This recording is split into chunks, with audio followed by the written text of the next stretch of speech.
नमस्कार बच्चों, inspire academy के इस डिजिटल प्लेटफॉर्म पे आपका स्वागत है। आज से अपन एमएससी फिजिक्स की और ज़्यादा प्रिसाइजली कहें तो एमएससी प्रीवियस की क्लासेज स्टार्ट करने जा रहे हैं। अगर एनुअल कोर्स की बात करूं तो एमएससी प्रीवियस की और सेमेस्टर सिस्टम की बात करूं तो फर्स्ट सेमेस्टर की क्लासेज अपन स्टार्ट करने जा रहे हैं। आपके जो कोर्स का स्ट्रक्चर रहने वाला है, एक बार उसके बारे में थोड़ी सी हल्की सी चर्चा कर लेते हैं। जो आपका कोर्स स्ट्रक्चर रहेगा बच्चों, किसी भी यूनिवर्सिटीज में आप पढ़ते हो, मैं सबसे पहले बात करूं तो राजस्थान की जितनी भी मुख्यतः यूनिवर्सिटीज हैं उनके सिलेबस को अपन कंप्लीट करवाएंगे।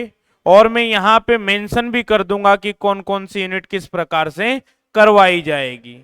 ठीक है, तो सबसे पहले मैं बात करता हूं अगर यूनिवर्सिटीज की, तो अपन Rajasthan university, Shekhawati university, Brij university, Matsya university, Kota university, Jai Narayan व्यास जोधपुर यूनिवर्सिटी, अगर अपन बात करें महाराजा गंगा सिंह यूनिवर्सिटी और एमएलएसयू मोहनलाल सुखाड़िया यूनिवर्सिटी, इनके कोर्स को अपन कवर करवाएंगे। और भी कोई यूनिवर्सिटी हैं जिनका कोर्स अपने से मैच करता है तो वो बच्चे भी अपने पास एडमिशन ले सकते हैं। तो आपके फिलहाल में दो पेपर स्टार्ट किए गए हैं, दो पेपर आपके पैरेलल चलेंगे। एक तो आपके क्वांटम मैकेनिक्स का पेपर होगा, दूसरा जो आपका पेपर चलेगा वो इलेक्ट्रो डायनामिक्स का पेपर चलेगा। ठीक है, तो मैं आपकी इलेक्ट्रोडायनामिक्स की क्लास लूंगा, साथ ही साथ डॉक्टर के शर्मा सर हैं वो आपकी क्वांटम मैकेनिक्स की क्लास लेंगे। दो पेपर आपके पैरेलल चलेंगे, चाहे सेमेस्टर सिस्टम वाले बच्चे हो चाहे एनुअल सिस्टम वाले बच्चे हो, किसी को कोई दिक्कत नहीं आएगी और बहुत ही शानदार तरीके से अपन सिलेबस को कवर करवाएंगे। बाकी आपके दोस्त पढ़े हुए हैं, आपके सीनियर पढ़े हुए हैं, उनसे आप सजेशन ले सकते हैं। ठीक है, तो अपन क्लासिकल इलेक्ट्रोडायनामिक्स का कोर्स स्टार्ट करने जा रहे हैं बच्चों। क्या अपना सिस्टम रहेगा, क्या अपना शेड्यूल रहेगा, किस प्रकार से आपको क्लासेस प्रोवाइड कराई जाएगी, आज की इस इंट्रोडक्शन क्लास में अपन उन सभी बातों के बारे में चर्चाएं करेंगे। ठीक है, तो अपन यहां पे एमएससी फिजिक्स का कोर्स लेके आए हैं।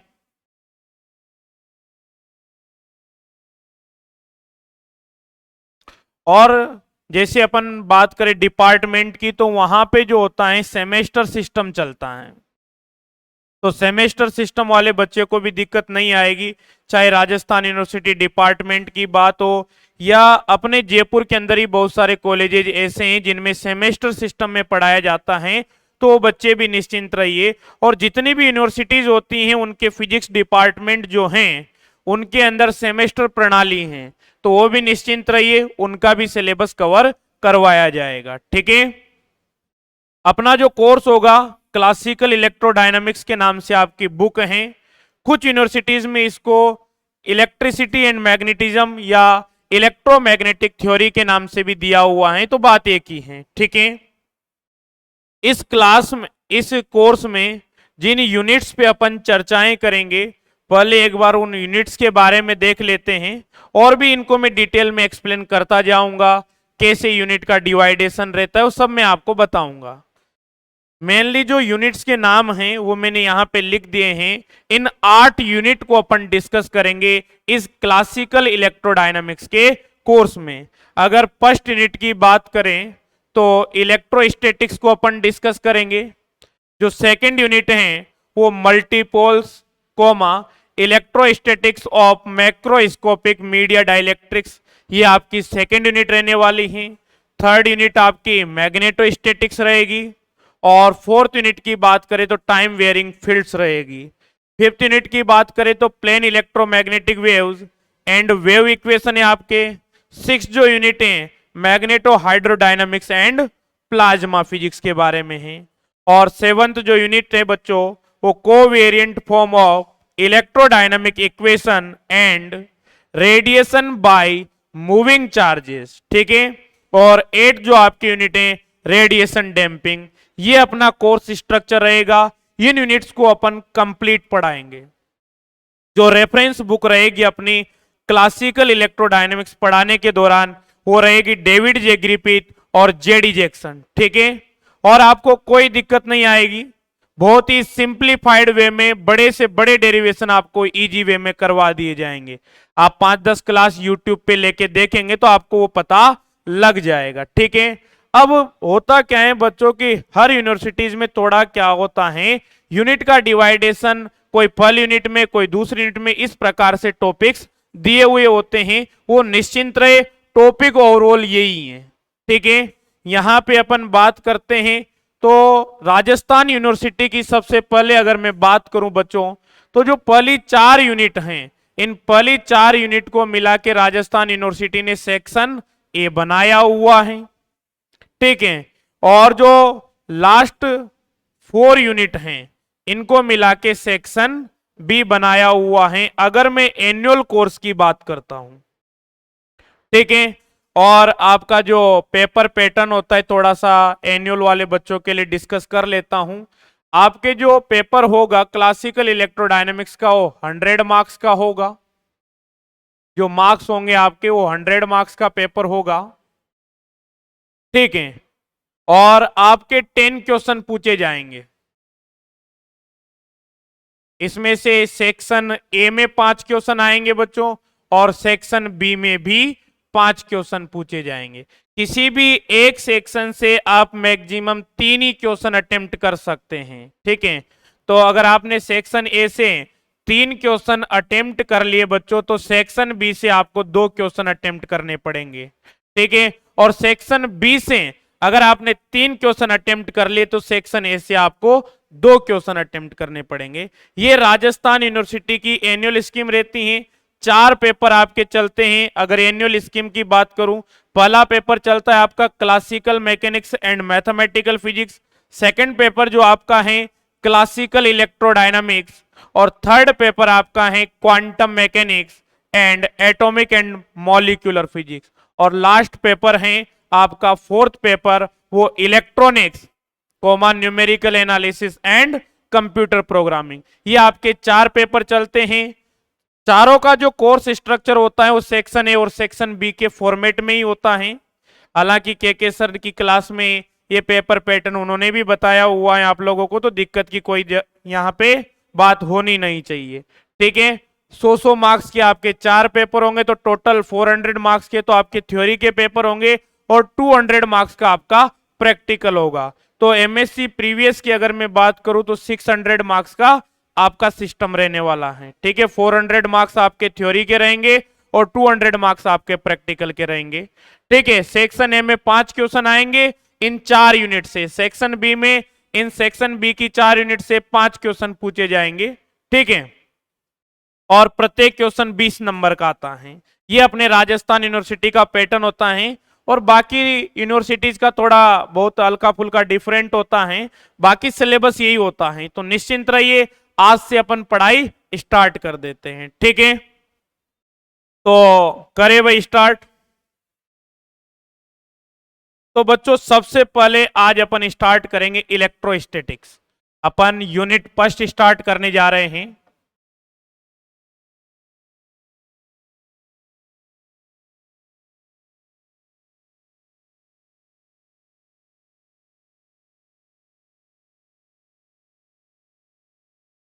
इलेक्ट्रोस्टैटिक्स, ठीक है।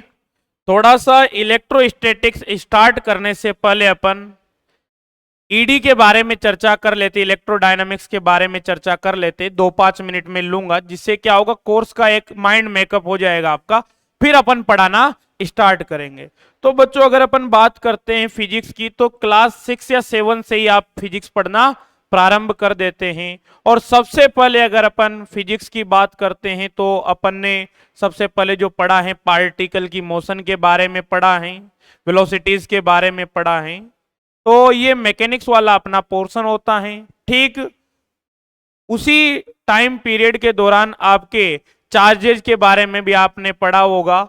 चार्जेज जो सेम चार्जेज होते हैं एक दूसरे को रिपेल करते, प्रतिकर्षित करते हैं, जबकि जो अपोजिट चार्जेज होते हैं, एक प्लस चार्ज हुआ एक माइनस चार्ज हुआ, दोनों एक दूसरे को अट्रैक्ट करने का काम करते। पॉजिटिव पॉजिटिव रिपेल करेगा, नेगेटिव नेगेटिव एक दूसरे को रिपेल करता है, और पॉजिटिव नेगेटिव एक दूसरे को अट्रैक्ट करता है। ये बेसिक बातें आपने अपनी स्कूलिंग के दौरान पढ़ना स्टार्ट कर दिया था 6 या 7th क्लास से ही, और वहां पे आपने मैग्नेट के बारे में भी बात की थी। मैग्नेट में डाइपोल होते हैं, तो ये सभी बेसिक चीजें अपन ने पढ़ी हुई हैं। और अपन जो एक कोर्स लेके चल रहे हैं बिल्कुल बेसिक से अपन इसको स्टार्ट करेंगे और हायर लेवल तक अपन इनको लेकर के चलेंगे, ठीक है। तो अपन ने चार्जेस के बारे में बात की थी, मैग्नेट के बारे में बात की थी। आज के इस कोर्स में अपन इन्हीं से रिलेटेड इन्हीं के एप्लीकेशंस के बारे में बात करेंगे। चार्ज रेस्ट में होते हैं तो किस प्रकार से बिहेव करते हैं, किस प्रकार से इलेक्ट्रिकल फिनोमिना आते हैं। चार्ज मोशन में होते हैं तो किस प्रकार से बिहेव करते हैं, किस प्रकार से उनके इफेक्ट्स होते हैं। इन सभी चीजों के बारे में अपन स्टडी करेंगे, इनके एप्लीकेशंस क्या होते हैं, इनके बारे में अपन स्टडी करेंगे, ठीक है बच्चों। तो अगर अपन बात करते हैं शुरुआती कक्षाओं में बच्चों कि इलेक्ट्रॉन प्रोटॉन न्यूट्रॉन के बारे में भी आपने पढ़ा है, मटेरियल के बारे में भी आपने पढ़ा है, तो थोड़ा सा मैं आपको चर्चा कर लेता हूं कि जितनी भी एक्टिविटीज आज अपन अपने आसपास देखते हैं, तो अगर अपन ऐसा कह देते कि ये सभी एक्टिविटीज इलेक्ट्रॉन के प्रवाह की वजह से ही हो रही, इलेक्ट्रॉन के फ्लो की वजह से हो रही हैं, करंट के फ्लो की वजह से हो रही हैं, तो बहुत ज्यादा आश्चर्य नहीं होना चाहिए। आज आपके मोबाइल फोन की बात करते हैं, किसी भी प्रकार के इलेक्ट्रिकल सर्किट की बात करते हैं, आपके घर पे जितने भी इलेक्ट्रिकल एप्लियंसेस या आसान भाषा में कहें तो उपकरण जो लगे हुए हैं वो भी किस पे बेस हैं, इन्हीं इलेक्ट्रॉन के प्रभाव पे बेस है, इन्हीं इलेक्ट्रॉन के फ्लो पे बेस है, ठीक है। जितने भी इलेक्ट्रिकल कंपोनेंट्स की बात करें अपन, ट्रांजिस्टर हुए, इंटीग्रेटेड सर्किट हुई, साथ ही साथ कंडक्टर हुए, कैपेसिटर हुए, इंडक्टर हुए, कहीं ना कहीं इनमें भी इलेक्ट्रिसिटी और मैग्नेटिज्म का अपन इफेक्ट देखते हैं। तो बच्चों अगर बहुत ज्यादा इजी वे में अपन बात करना चाहें तो आप कह सकते हैं कि जो आपका यूनिवर्स है ये किससे मिलके बना हुआ है, इलेक्ट्रॉन प्रोटॉन और न्यूट्रॉन से मिलके बना हुआ है। सर कैसे, थोड़ा सा इसको एक्सप्लेन कीजिए। तो बच्चों बात करते हैं कि जो यूनिवर्स है अगर अपन शुरुआती कक्षाओं में पढ़ना प्रारंभ करते हैं तो ये किससे मिलके बना हुआ है। आप कहेंगे सर मटेरियल से मिलके बना हुआ होता है, और जो मटेरियल होता है बच्चों वो एटम एंड मॉलिक्यूल से मिलके बना हुआ होता है। और आपने पढ़ा है कि जो एटम होता है उसमें न्यूक्लियस भी होता है जिसके अंदर प्रोटॉन और न्यूट्रॉन रहते हैं, और उस न्यूक्लियस के अराउंड इलेक्ट्रॉन आपका ऑर्बिटल मोशन करता है, इलेक्ट्रॉन क्लाउड होता है। तो कोई भी मटेरियल किससे बना हुआ है बच्चों, इलेक्ट्रॉन प्रोटॉन और न्यूट्रॉन से बना हुआ है। इसीलिए अपन कह सकते हैं कि जो लार्जली यूनिवर्स बना हुआ है वो किससे बना हुआ है, इलेक्ट्रॉन प्रोटॉन और न्यूट्रॉन से मिलके बना हुआ है। थोड़ा सा आगे और हल्की सी बात करते हैं बच्चों अपन। तो अपन बात करें जो सबसे ज्यादा चीज अपन अपने आसपास देखते हैं वो है लाइट।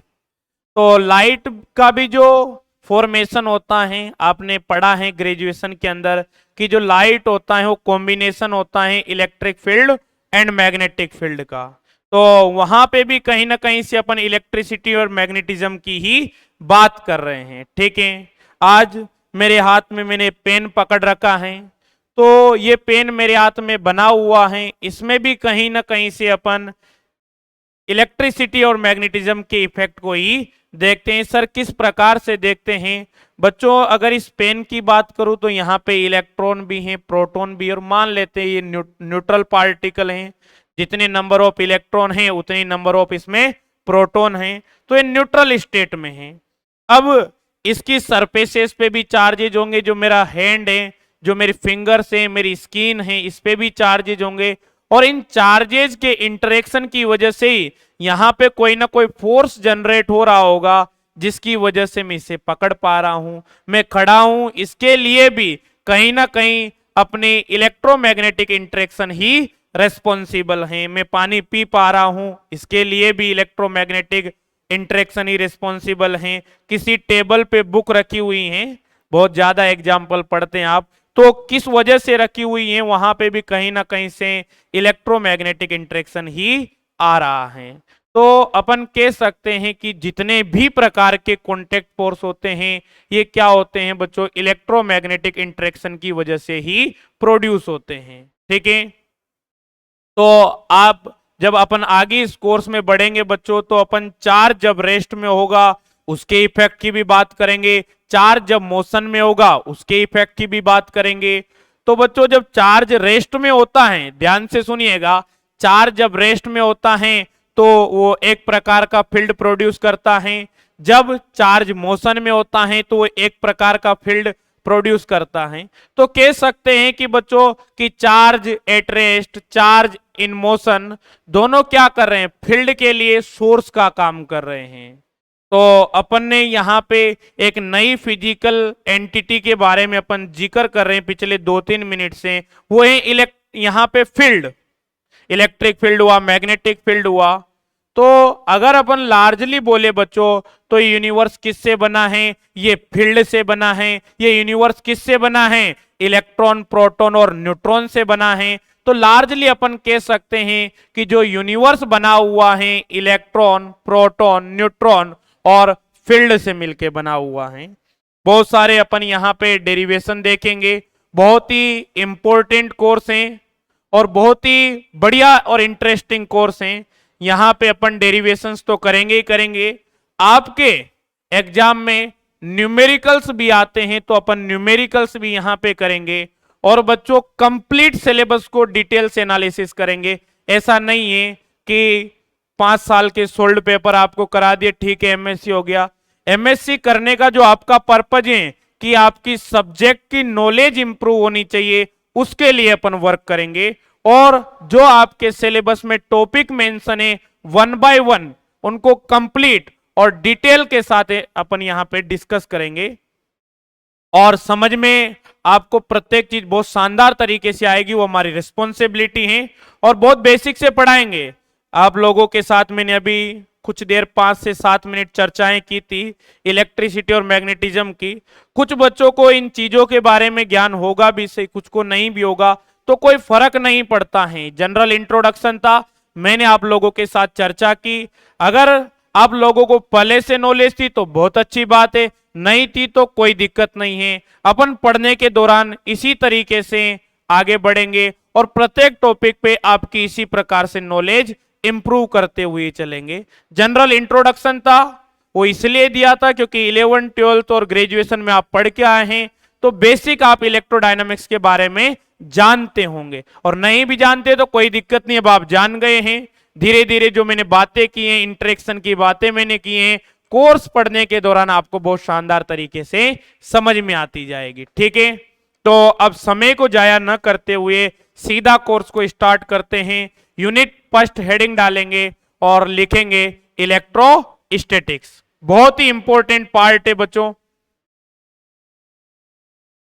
और फर्स्ट यूनिट है, यहां से नंबर ऑफ क्वेश्चन भी ज्यादा पूछे जाते हैं। ठीक है, तो सर यूनिट का नाम है इलेक्ट्रोस्टैटिक्स। सबसे पहले इसी टर्म को समझते हैं, आखिरकार इलेक्ट्रोस्टैटिक्स क्या होती हैं। तो बच्चों कोई भी चार्ज जो कि रेस्ट स्टेट में है उसको आप बोलते हैं स्टैटिक चार्ज। और स्टैटिक चार्ज की वजह से जो कोई भी इलेक्ट्रिकल फिनोमिना प्रोड्यूस होता है उसकी जिस ब्रांच के अंदर अपन स्टडी करते हैं उसको अपन बोलते हैं इलेक्ट्रोस्टैटिक्स। तो लिखेंगे बच्चों, आपको कंप्लीट नोट्स बनवाए जाएंगे। आपकी चॉइस है, आप चाहें तो प्रॉपर लिख सकते हैं, अदरवाइज आपको पीडीएफ भी प्रोवाइड करवाई जाएगी जो नोट्स आपको यहाँ पे पढ़ाए जाते हैं। पर मेरा सजेशन रहेगा कि आप डिटेल में एक एक टर्म को लिखे जैसे हम लिखवाते हैं, खुद के नोट्स होने चाहिए। ठीक है, और खूब टाइम है। 2 पेपर आपके पैरेलल में चलेंगे, एक क्वांटम मैकेनिक्स का पेपर चलेगा जिसको डॉक्टर के शर्मा सर पढ़ाएंगे जैसा कि मैं पहले बता चुका हूं, और एक क्लासिकल इलेक्ट्रोडायनामिक्स आपका पेपर चलेगा, इसको मैं पढ़ाऊंगा। तो पेपर सेकंड और पेपर थर्ड आपके स्टार्ट हो चुके हैं। ठीक है भाई, तो यहां पे लिखेंगे बच्चों, आइए डेफिनेशन लिखते हैं। The study of electrical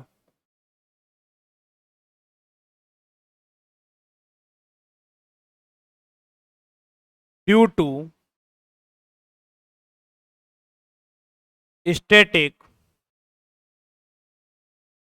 charge is known as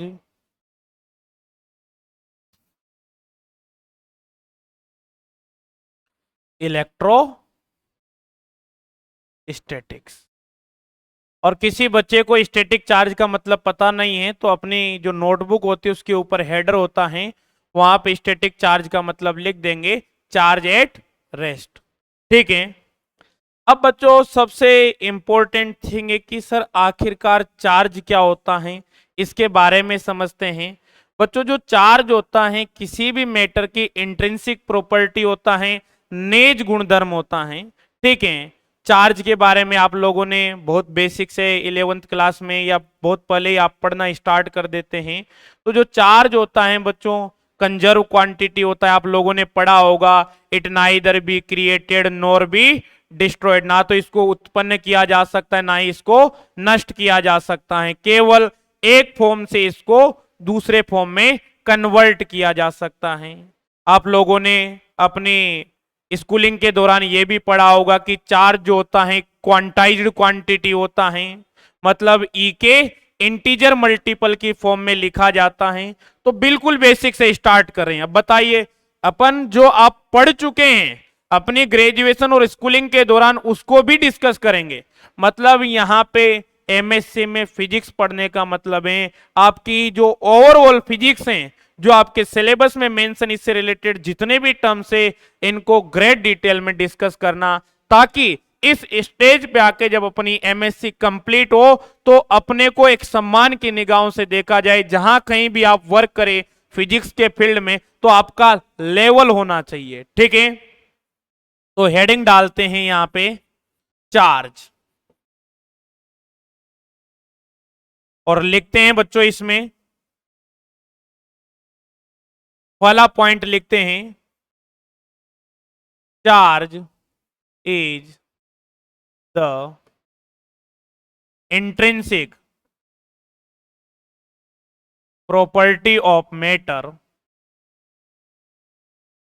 और लिखने का भी प्रॉपर टाइम दूंगा भाई, अभी आप ध्यान से देखिए।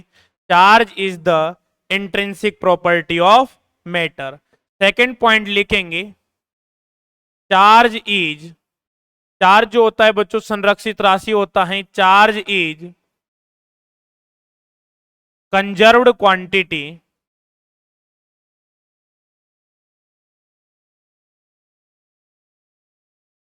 That means it neither be created, it neither be created nor be destroyed। ठीक है। यहां पे कोमा लगा के लिखेंगे it can be changed,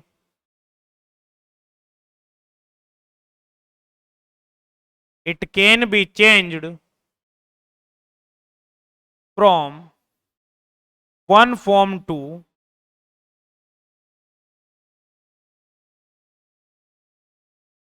another form। ठीक है। थर्ड पॉइंट लिखेंगे charge is quantized quantity.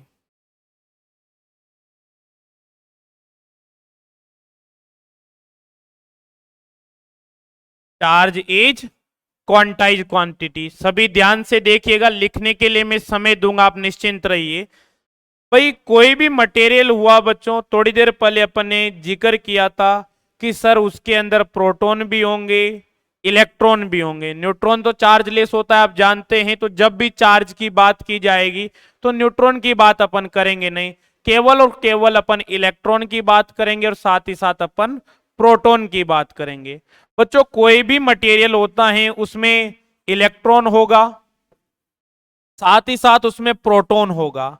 Electron पे जो चार्ज होता है बच्चों माइनस का ई होता है, एक इलेक्ट्रॉन की बात कर रहा हूं। और जो प्रोटॉन पे चार्ज होता है बच्चों उस पे प्लस ई चार्ज होता है। कोई भी मटेरियल होगा तो उसमें काफी सारे इलेक्ट्रॉन होंगे और काफी सारे उस पे प्रोटॉन होंगे। तो अगर मैं यहाँ पे कोई आपका मटेरियल है और इसके लिए बोल देता हूं कि इसमें N1 इलेक्ट्रॉन है और यहां पे N2 प्रोटॉन है, यहां पे N1 ये कोई मटेरियल है अपना, तो then the charge on material. अब बताइए, बिल्कुल बेसिक से पढ़ा रहे हैं जैसे क्लास 11 12th में पढ़ाया जाता है। बताओ आप, ठीक है। तो टोटल चार्ज को क्यू से रिप्रेजेंट करते हैं। अब बच्चों जितने इसमें चार्जेस हैं, जैसे N1 इलेक्ट्रॉन है तो यहां पे N1 और यहां पे उसका चार्ज कितना है -e, तो टोटल चार्ज इलेक्ट्रॉन की वजह से जो आएगा -N1 इंटू ई आ जाएगा। बच्चों यहां पे नंबर ऑफ प्रोटॉन कितने हैं सर? N2। एक प्रोटॉन का चार्ज कितना है? E है। तो यहां पे टोटल जो चार्ज आ जाएगा बच्चों वो N1 माइनस N2 इंटू ई लिख दिया जाएगा। N1 एक इंटीजर है, N2 भी क्या है? एक इंटीजर है, और दो इंटीजर का जो डिफरेंस आएगा वो भी क्या आएगा? इंटीजर ही आएगा। तो Q बराबर यहां पे क्या आ जाता है? Ne आ जाता है। तो यहां पे जो चार्ज है कैसी क्वांटिटी है बच्चों? क्वांटाइज क्वांटिटी होती है जो कि ई के इंटीजर मल्टीपल की फॉर्म में लिखी जाती है। इसको डेल्टा एन भी लिख देते हैं कुछ गुरुजन, और मैंने यहां पे इसको एन से लिख दिया। दोनों का डिफरेंस कोई नंबर आएगा उस नंबर को यहां पे लिख देंगे। इस प्रकार से किसी मटेरियल के टोटल चार्ज को कैलकुलेट किया जाता है। तो यहां पे इसको तो मिटा देते हैं और यहां पे लिखेंगे वेयर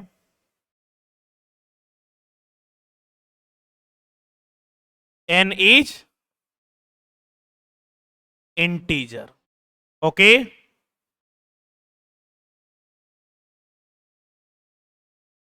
कर लीजिए बच्चों नोट, फिर अपन आगे बढ़ेंगे।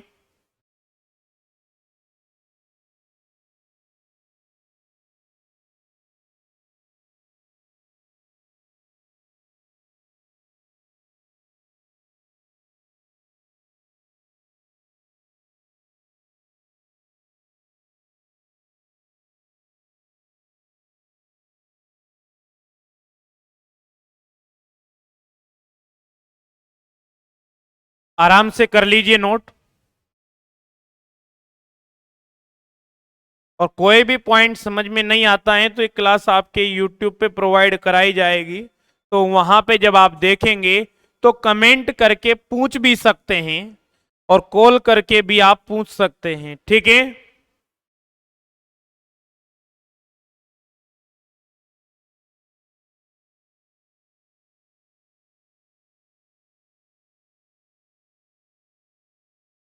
और काफी बच्चों के मन में डाउट रहता है, सर हम हिंदी मीडियम से रहे हैं, MSc इंग्लिश में होती हैं, तो इस प्रकार की फालतू बात को दिमाग से निकाल दें, कोई दिक्कत नहीं आएगी आपको। और जो एक दो दिन दिक्कत आएगी तो 10-5 दिन जब आप पढ़ेंगे तो कंफर्टेबल हो जाएंगे। तो इंग्लिश का कोई मैटर नहीं है। कर लीजिए भाई note.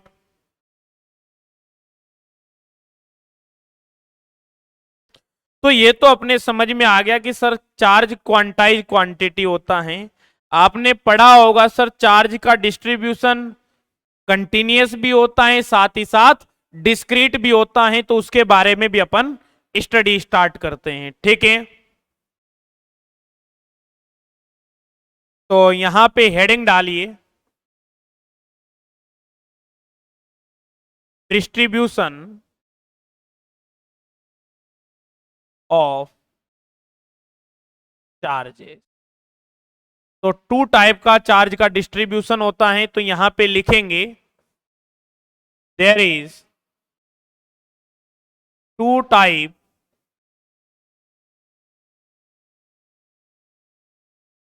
there is two type of charge distribution.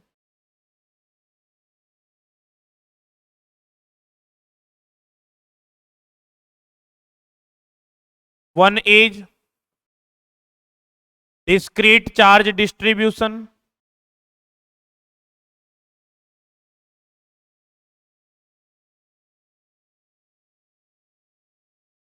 और सेकंड है बच्चों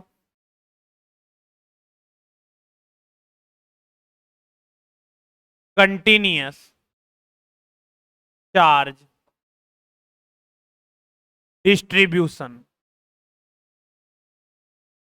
ठीक है, तो डिस्क्रीट चार्ज डिस्ट्रीब्यूशन क्या होता है, कंटिन्यूअस चार्ज डिस्ट्रीब्यूशन क्या होता है, इनके बारे में अपन स्टडी करने जा रहे हैं। तो ये दोनों पॉइंट लिख लीजिए। अब फर्स्ट पॉइंट हेडिंग डालेंगे और बहुत शानदार तरीके से जैसे मैं बता रहा हूं ठीक उसी प्रकार से नोट्स बनाएंगे। अब ध्यान से सुनेंगे, सभी का ध्यान मेरी ओर होना चाहिए। अगर बच्चों चार्जेज जो होते हैं आपके डिफरेंट डिफरेंट पोजीशन पे रखे हुए हैं इस प्रकार से, ये आपका कोई फ्रेम है और इस फ्रेम में इस प्रकार से डिफरेंट डिफरेंट पोजीशन पे रखे हुए हैं, तो इस प्रकार का जो चार्ज डिस्ट्रीब्यूशन होगा, आवेशों का वितरण होगा, उसको आप क्या कहेंगे बच्चों, डिस्क्रीट चार्ज डिस्ट्रीब्यूशन कहेंगे। यहां पे जो चार्ज का डिस्ट्रीब्यूशन है, इसकी पोजीशन अलग है, इसकी पोजीशन अलग है, इसकी पोजीशन अलग है और इसकी पोजीशन अलग है, तो यहां पे जो चार्ज का डिस्ट्रीब्यूशन है वो डिस्क्रीट चार्ज डिस्ट्रीब्यूशन है। ठीक है, ये आपका कोई जनरल फ्रेम एक्स वाई बोल देंगे आप, तो यहां पे लिखेंगे इसमें if the charges are, if the charges are placed at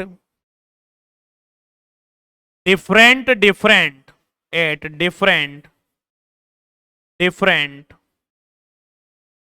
position,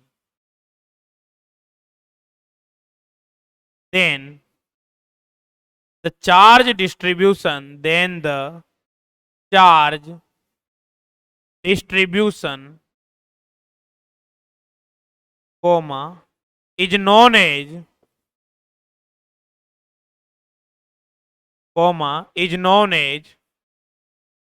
discrete charge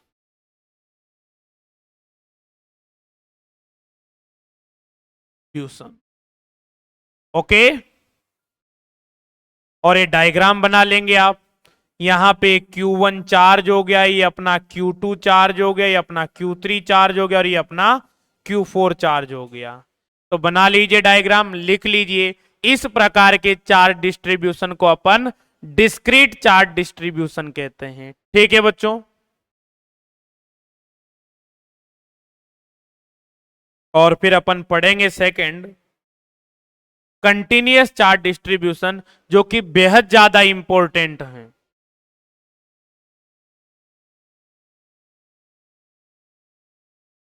तो अब सेकंड पॉइंट हेडिंग डालेंगे, लिख लिया होगा आपने।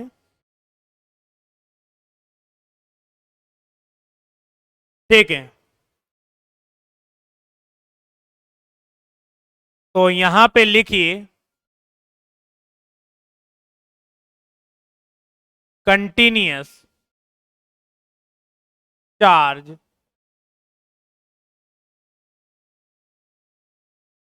डिस्ट्रीब्यूशन।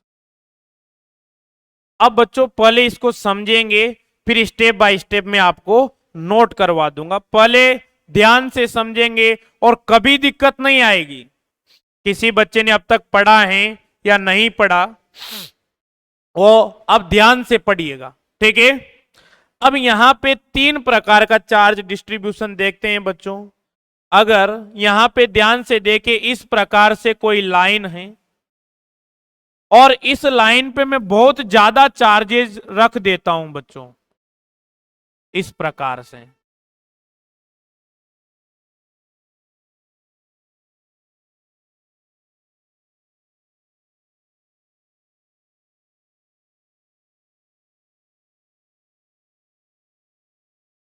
इस प्रकार से बहुत ज्यादा चार्जेज रख दिए तो नंबर ऑफ चार्जेज बहुत ज्यादा हैं। अगर तो यहाँ पे इस प्रकार के चार्ज डिस्ट्रीब्यूशन को अगर मैं देखता हूं तो मुझे क्या दिखाई देंगे कि यहाँ पे जो चार्ज हैं वो कंटिन्यूअस है, सतत है।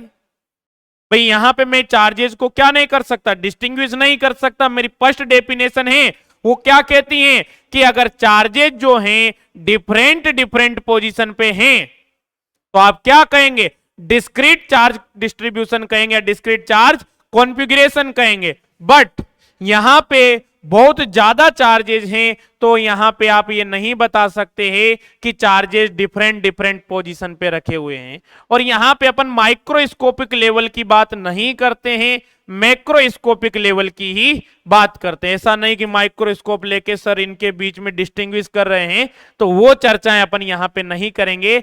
जो इलेक्ट्रोडायनामिक्स हैं अपन यहां पे किसकी स्टडी कर रहे हैं, क्लासिकल फिजिक्स की स्टडी कर रहे हैं। पेपर का नाम जो है क्लासिकल इलेक्ट्रोडायनामिक्स है, ठीक है। तो यहां पे बहुत सारे चार्ज एक्सिस में, तो इस प्रकार का जो चार्ज डिस्ट्रीब्यूशन है इसको बोला जाता है बच्चों कंटीन्यूअस चार्ज डिस्ट्रीब्यूशन। इसी प्रकार से मैं कोई यहां पे सरफेस ले लेता हूं और इस सरफेस पे इस प्रकार से मैं चार्ज को डिस्ट्रीब्यूट कर देता हूं बच्चों।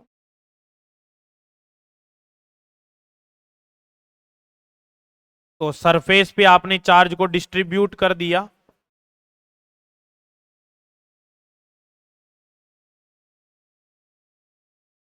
तो यहां पे सरफेस पे आपने चार्ज डिस्ट्रीब्यूशन, और यहां पे चार्ज बहुत एक्सिस में है तो ये सरफेस चार्ज डिस्ट्रीब्यूशन हो गया। यहां पे जो चार्ज का डिस्ट्रीब्यूशन है किसी लाइन के अलोंग है, इसको लाइन चार्ज डिस्ट्रीब्यूशन कहते हैं बच्चों, इसको सरफेस चार्ज डिस्ट्रीब्यूशन कहते हैं। और यहां पे अपन एक वॉल्यूम ले लेते हैं, वॉल्यूम बनाने के लिए सबसे आसान है एक क्यूब बना लेते हैं और इस वॉल्यूम के अंदर, इस आयतन के अंदर यहां पे आवेशों को वितरित करते हैं कुछ इसी प्रकार से। तो ये क्या हो गया बच्चों,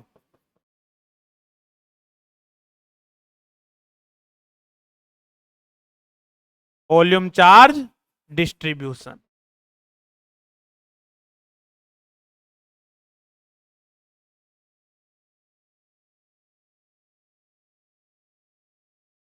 तो इसको अपन क्या कहेंगे बच्चों, लाइन चार्ज डिस्ट्रीब्यूशन। यहां पे सरफेस पे चार्ज का डिस्ट्रीब्यूशन है तो इसको अपन कहेंगे सरफेस चार्ज डिस्ट्रीब्यूशन। इनको काफी डिटेल में पढ़ाऊंगा, आप निश्चिंत रहिए, केवल एक बार आपकी समझ के लिए। सरफेस चार्ज डिस्ट्रीब्यूशन, और यहां पे इसे अपन कहेंगे वॉल्यूम चार्ज डिस्ट्रीब्यूशन।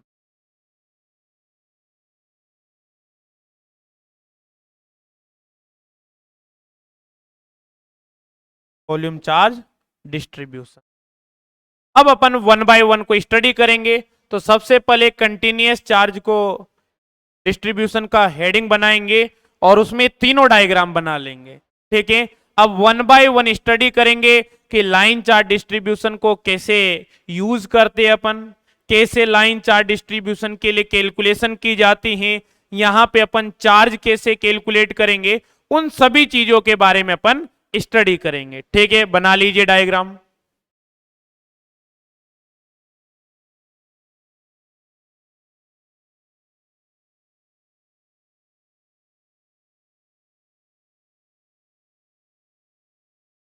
बना लिया भाई।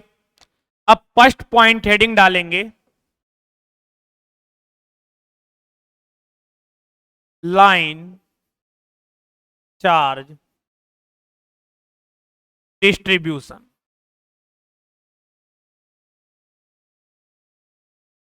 और बहुत ध्यान से देखेंगे, अब यहां पे समझा दिया है अगर चार्ज जो हैं किसी लाइन के अलोंग कंटिन्यूअसली डिस्ट्रीब्यूटेड हैं तो इस प्रकार के चार्ज डिस्ट्रीब्यूशन को आप क्या कहेंगे, लाइन चार्ज डिस्ट्रीब्यूशन कहेंगे। तो यहां पे लिखिए, if the charge, if the charge is continuously if the charge is continuously distributed along the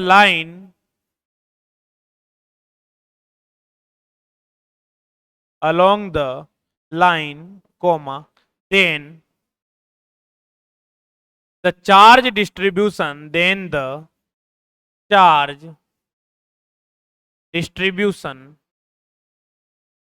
is known as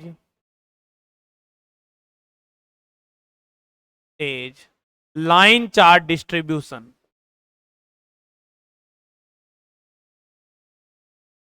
और एग्जाम में आएगा तो इसी प्रकार से आपको लिखना है भाई।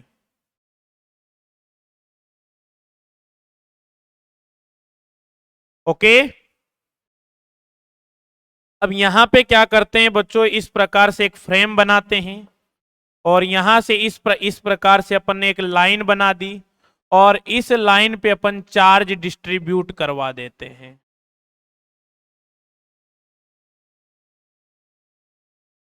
अब बच्चों अगर आपकी इच्छा है तो थोड़ा सा इसको और डिटेल में एनालिसिस कर लेते हैं, ठीक है। तो बच्चों यहां से ये पोजीशन वेक्टर मैंने बोल दिया आर प्राइम वेक्टर, और इस आर प्राइम वेक्टर पे यहां पे मैं क्या ले लेता हूं, एक लेंथ एलिमेंट ले लेता हूं। भाई जब चार्ज का डिस्ट्रीब्यूशन बच्चों कंटिन्यूअस होगा तो जब यहां पे टोटल चार्ज की बात की जाएगी, किसी लेंथ के अलोंग बात की जाएगी, तो आपको क्या लेने पड़ेंगे, लेंथ एलिमेंट लेने पड़ेंगे, सरफेस एलिमेंट लेने पड़ेंगे और वॉल्यूम एलिमेंट लेने पड़ेंगे, ठीक है। तो यहां पे मैंने एक लेंथ एलिमेंट ले लिया बच्चों, जिसको आप क्या कहते हैं, डीएल प्राइम कहते हैं, कोई दिक्कत नहीं है। और बच्चों इस डीएल प्राइम लेंथ एलिमेंट में अब टोटल पे मान लेते हैं कैपिटल क्यू चार्ज प्रेजेंट है। टोटल चार्ज जो यहां पे डिस्ट्रीब्यूट किया गया है वो कैपिटल क्यू है। इस लेंथ एलिमेंट में जो प्रेजेंट चार्ज होगा मान लेते हैं वो डी क्यू प्राइम है। तो बच्चों यहां पे अपन लाइन चार्ज डेंसिटी भी डिफाइन करते हैं। किसी जब कंटिन्यूअस चार्ज डिस्ट्रीब्यूशन होता है तो लाइन चार्ज डेंसिटी यहां पे डिफाइन की जाती है और यहां पे लिखते हैं अपन लेमडा आर प्राइम बराबर यहां पे लिखा जाता है D Q prime upon DL prime. Sir यहां पे आपने जो लेमडा लिखा है इसकी डिपेंडेंसी आर प्राइम पे दिखाई है, मतलब इस पोजीशन वेक्टर पे। ऐसा मैंने इसलिए दिखाया है बच्चों कि हो सकता है यहां पे चार्ज यूनिफॉर्मली डिस्ट्रीब्यूटेड ना हो, क्योंकि मैंने यहां पे जब चार्ज डिस्ट्रीब्यूशन बोला है तो कंटिन्यूअसली बोला है। अब कंटिन्यूअसली डिस्ट्रीब्यूशन तो है सर, बट चार्ज का डिस्ट्रीब्यूशन यूनिफॉर्म भी हो सकता है और नॉन यूनिफॉर्म भी हो सकता है। अगर यूनिफॉर्म है तो लेमडा प्रत्येक जगह एक ही होगा, और नॉन यूनिफॉर्म फॉर्म में जैसे मान लेता हूं यहां पे चार्ज ज्यादा है तो यहां पे D Q prime length element लूंगा, डीएल प्राइम लेंथ एलिमेंट, तो उसमें present charge D Q prime इसके कंपैरिजन में ज्यादा होगा या नहीं होगा। और यहां पे जब मैं लाइन चार्ज डेंसिटी लिखूंगा लेमडा तो D Q prime upon DL prime लिखूंगा, तो यहां पे ज्यादा है, यहां पे चार्ज डेंसिटी कम भी हो सकती है। ज्यादातर टीचर क्या करते हैं, लेमडा बराबर direct D Q upon DL ही लिखा देते हैं। मैं नहीं कह रहा कि ये गलत है, पर यहां पे कंप्लीट इंफॉर्मेशन आपको नहीं मिल रही है, कंप्लीट इंफॉर्मेशन यहां से मिल रही है। तो इतने बारीकी से अपन कॉन्सेप्ट पे वर्क करते हुए चलेंगे, इस बात से मैं आपको यह बताना चाहता हूं कि बहुत डिटेल में अपन एनालिसिस करेंगे। कोई चीज पढ़ रहे हैं तो किस प्रकार से आएगी उसकी तह तक अपन जाने की कोशिश करेंगे, ठीक है। तो यहां पे ये मिटा देते हैं अभी फिलहाल के लिए इसको। अब लिखते हैं लेट अस कंसीडर, यहां पे लिखेंगे इस प्रकार से, और जब आपके एग्जाम में क्वेश्चन आएगा तो आपको इसी प्रकार से करना है।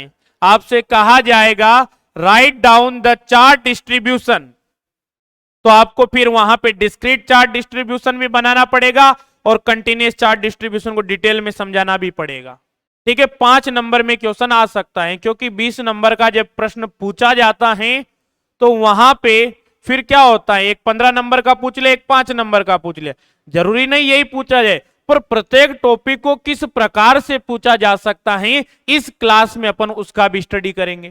ठीक है, तो मैं बताता रहूंगा किस प्रकार से क्वेश्चन पूछे जाएंगे।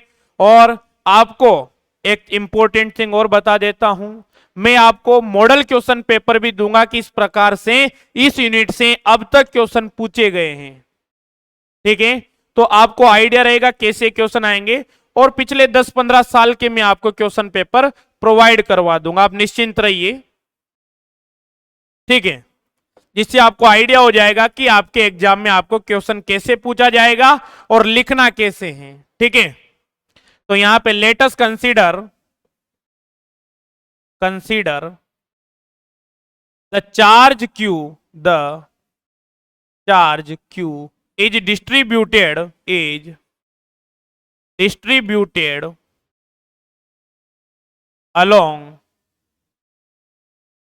the line. Now we construct, देख लीजिए इसी में से देख देख के लिख रहे। Now we construct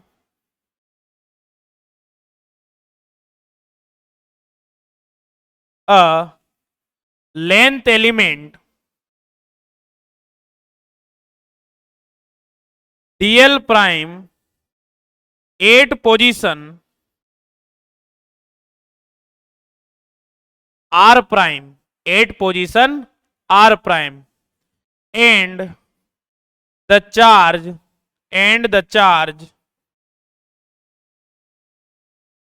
on this length element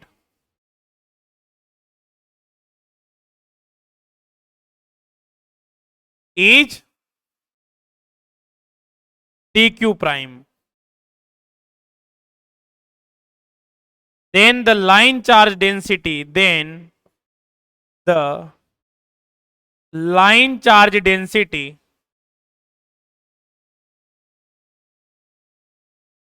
density is defined as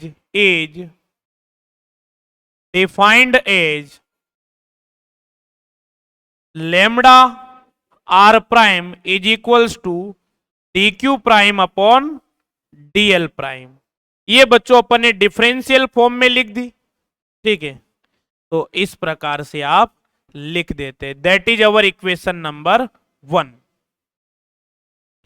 तो लाइन चार्ज डेंसिटी को अपन लेमड़ा से रिप्रेजेंट करते हैं, सरफेस चार्ज डेंसिटी को अपन सिग्मा से रिप्रेजेंट करते हैं, वॉल्यूम चार्ज डेंसिटी को अपन रो से रिप्रेजेंट करते हैं।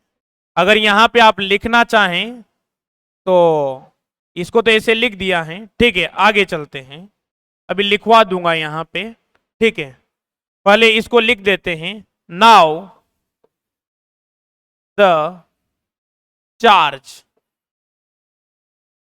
चार्ज डी क्यू प्राइम को आप क्या लिख सकते हैं, लेमड़ा आर प्राइम, और यहां पे डीएल प्राइम। बहुत सी बार क्या होता है बच्चों, क्वेश्चन में आपको चार्ज डेंसिटी दे दी जाती है और उस आपकी लाइन की बात कर रहे हैं अपन, तो उस लाइन पे प्रेजेंट टोटल चार्ज पूछ लिया जाता है। तो डी क्यू प्राइम बराबर क्या लिख देंगे, lambda R prime into DL prime, और यहां से टोटल चार्ज जो आ जाता है बच्चों, इसको क्या कर देंगे आप, इंटीग्रेट कर देंगे। आप जानते हैं कंटिन्यूअस चार्ज सिस्टम है, तो यहां पे आपको टोटल चार्ज कैलकुलेट करने के लिए इंटीग्रेट करना पड़ेगा, जबकि डिस्क्रीट चार्ज डिस्ट्रीब्यूशन में टोटल चार्ज कैलकुलेट करने के लिए आप क्या करते हैं, समेशन का यूज करते हैं। सभी चार्जेस को क्या कर देते हैं, ऐड कर देते हैं, तो टोटल चार्ज आ जाता है। ठीक है, तो यहां पे लेमड़ा आर प्राइम और यहां पे कितना आ जाएगा, डीएल प्राइम, और यहां पे जो लिमिट लगेगी तो over the line integration over the line where charge is distributed,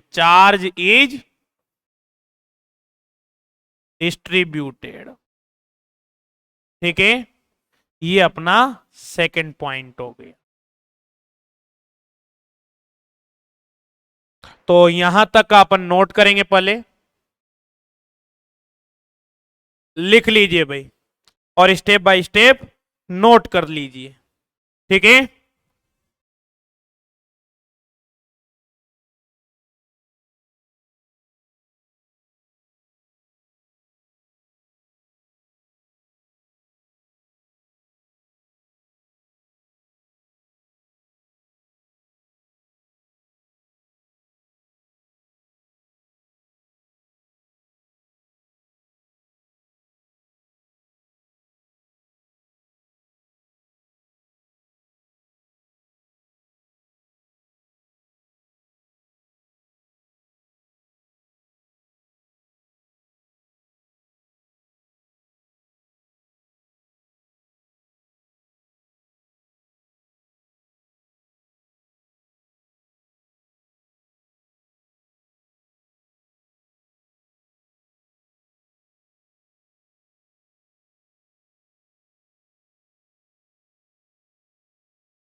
ठीक है, तो कर लीजिए भाई नोट।